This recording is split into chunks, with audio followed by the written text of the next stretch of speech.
puisque le fort de Romainville appartient à l'armée, et que c'est un terrain qui aujourd'hui, comme tous les terrains militaires, nécessite des autorisations qu'on doit obtenir très en avance. Le fort de Romainville, c'est un fort qui a une histoire un peu particulière. D'abord, il s'appelle fort de Romainville parce qu'il a été créé avant la création des Lilas. À l'époque, Claire l'a dit, c'était une partie de Romainville, donc ils l'ont appelé fort de Romainville, puis les Lilas se sont créés, et on n'a pas débaptisé le fort, on l'a laissé appeler fort de Romainville. Au départ, c'était dans la série de forts qui était censé protéger la France des attaques allemandes. Ça n'a jamais marché, puisque les Allemands sont passés régulièrement. Et la dernière fois, évidemment, que les Allemands sont passés, c'est là que l'histoire de ce fort de Romainville se fait dramatique et fort pour la ville des Lilas. C'est évidemment pendant la période de la Seconde Guerre mondiale.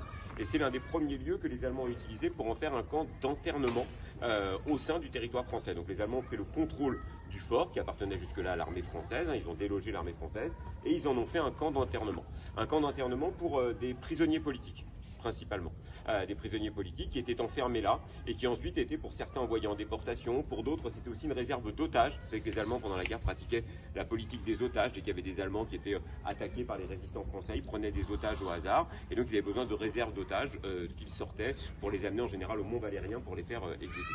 Et puis petit à petit, cette politique répressive allemande, elle s'est intensifiée. Il y a eu toute une série de lieux qui ont contribué à compléter malheureusement l'action du fort de Romainville. Et à partir de 1943, le fort de Romainville s'est mis à avoir une particularité. C'est que alors qu'on enfermait principalement les détenus à Compiègne, masculins, eh bien le fort de Romainville est devenu un camp d'internement principalement pour les femmes.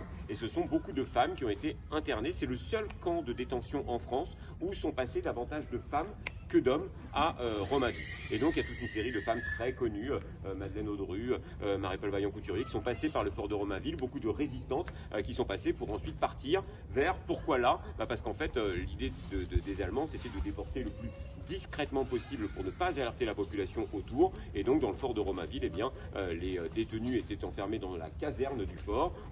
Quelques jours avant leur déportation, on les enfermait dans des casemates. Il y avait des petites casemates qui étaient à l'écart du fort. On les enfermait là une ou deux nuits. Il reste d'ailleurs une casemate dans laquelle il y a des graffitis que ces hommes et ces femmes ont tracés sur le mur pour marquer un signe de leur passage, parce qu'ils se doutaient bien qu'il allait leur arriver des problèmes dans les jours qui suivaient. Et puis au petit matin, on faisait venir un bus, on les sortait de la casemate, on les amenait à Pantin ou à Bobigny, c'est-à-dire tout près d'ici, et on les faisait monter dans des trains pour les déporter.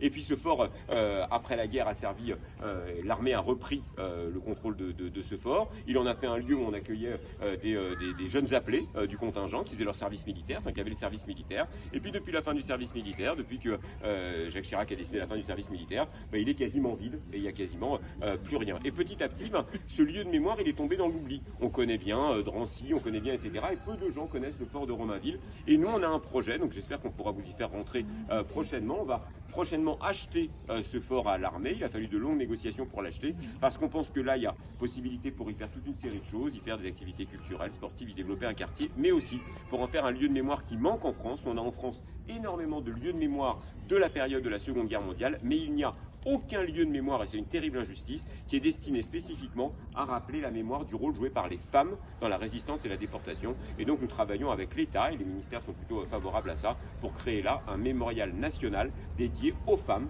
dans la résistance et la déportation. Et donc j'espère que d'ici 2 ou 3 ans, quand ce projet aura vu le jour, je pourrai vous accueillir, moi ou mon successeur, peu importe, mais à l'intérieur du fort, pour vous faire visiter ce lieu de mémoire qui en vaut largement le coup.